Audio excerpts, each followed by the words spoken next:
I would like to talk to you now about my vision of the New Jerusalem and my visit there. I am not a psychic. I've never had an out-of-body experience. I haven't had any kind of thing like that ever happen to me before. So when this did happen, it was amazing. I was very, very grateful to have had the experience and very honored to have the experience. And we are living in the end days, which means that we are living at a point in human history.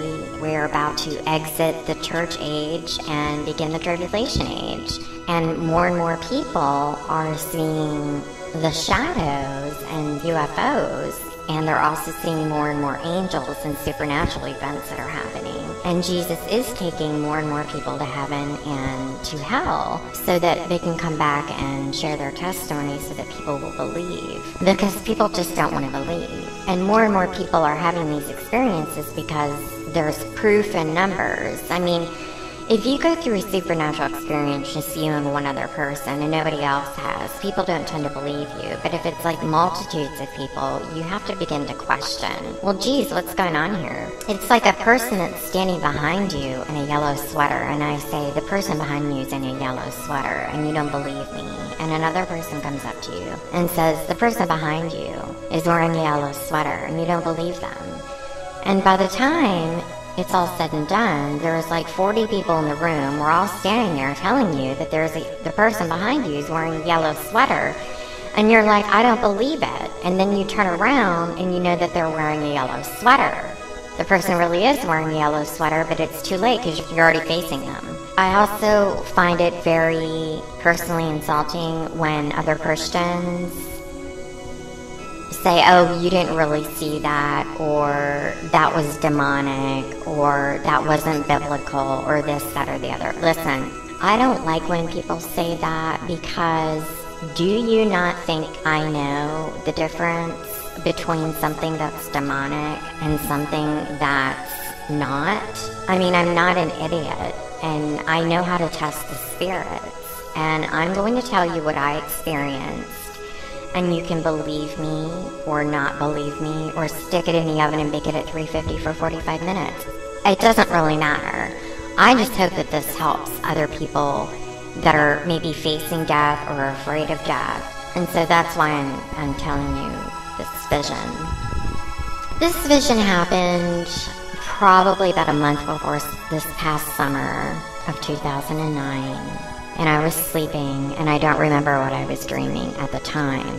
But I do remember that dream that I was in suddenly changed. It went from being a dream into like almost reality. Now, I've never had anything like that ever happen to me before.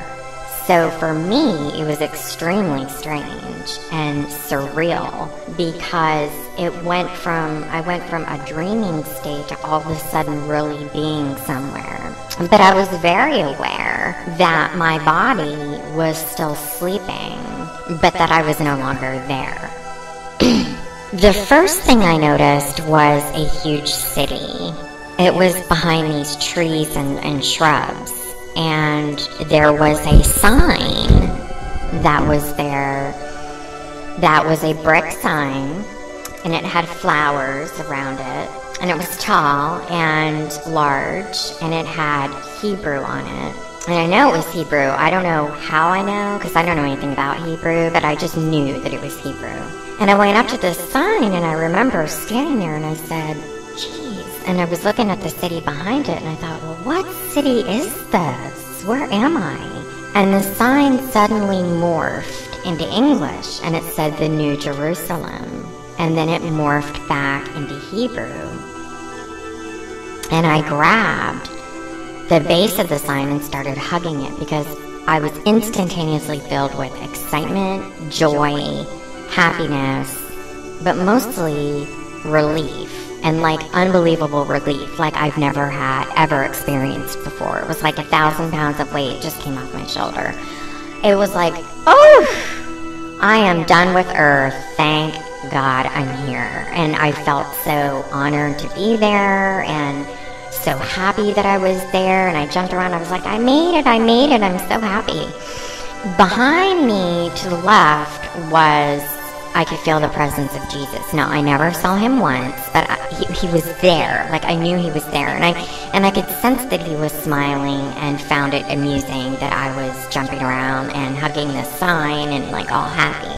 Then what I did notice is to the right of me was a very beautiful woman who was in a white dress with dark hair. She was extremely beautiful, and it was strange because I knew her, but I had never seen her before. And during the entire vision, she was no more than 3 feet from me. Now, was she my guardian angel? Was she a spirit guide? Was she somebody there that was just greeting me? I really can't answer that question. And I myself was young again and really just very healthy, and I was in this gorgeous gown and just thrilled and so excited. So together she and I walked past the sign and through the bushes and trees, and then came upon the city. Now, I was doing some research online about the New Jerusalem, and I came to a picture about a week ago. Now remember, this vision was before summer, and I just now found a picture. And when I saw this picture here that I'm showing you now, I almost fell off my chair, because this was almost exactly how it looked. Now I say almost, it's not exactly like this. The river that's running down the middle is there with all of those trees, exactly like that. The only thing is the river is much, much wider. On this side of the city, the buildings were more sparse and not high rises, and there were a lot of trees and flowers and rest areas between them. And this is where the path that this lady and I walked in to the New Jerusalem. Then we were standing here and walking in this direction, and in front of us there was like a huge group of people, and then on the other side, stretching the whole way, was filled with people, and they were walking like they were going to some kind of festival, some type of celebration. And I remember I wasn't near them, but I was close enough to them that I could see clothes that they were wearing. Nobody looked like they were over the age of 35. And all the children and people were wearing multicolored outfits. It wasn't just all white. And I remember specifically one young girl had on this really beautiful shade of blue. And it wasn't white and it wasn't blue. It was like a combination. It was almost like a rotten egg blue. And it was just so pretty.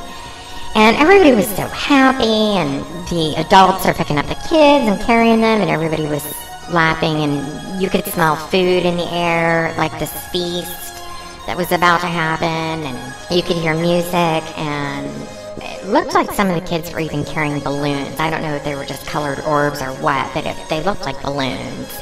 And people were throwing confetti, which was like sparkling as they threw it, and it was just so wonderful.